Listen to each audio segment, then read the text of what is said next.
We're here for the HBF injury update with Jason Webber. Jason, the news everyone's interested about is Hayden Ballantyne. How is the little guy? Yeah, Hayden's taken a bit of a knock to his jaw. He's had a minor procedure yesterday, and at this junction we're hopefully he'll be at a test later in the week. And Luke McFarlane, I'm sure he'd love to be out there for Pav's 300th. How's he going? Yeah, look, Luke's doing all right. He got up and had a run today. We've been kicking, so hopefully we can tick off some KPIs later in the week, but yeah, he'll be a genuine test. And his fellow key defender, Zach Dawson? Yeah, Zach's pretty much in the same boat.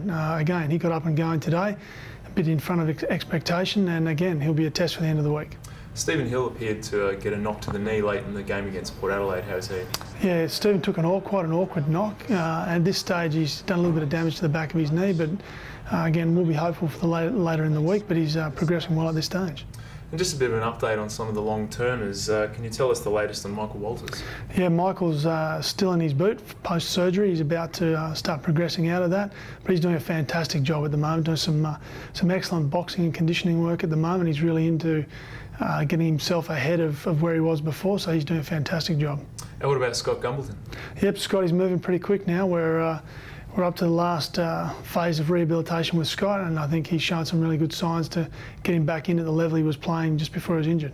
Jace, you got one of the most important jobs in WA this week, getting Big Pav to the line. How's he tracking? No, I think Pav's the consummate professional. I think he's done a great job post the Port Adelaide game, as physical as that was. He ran this morning, a few little bumps and bruises, but I thought he looked fantastic on the ground, and certainly was carrying himself really well in some of the earlier speed work. I've got no concerns going forward. He'll be right.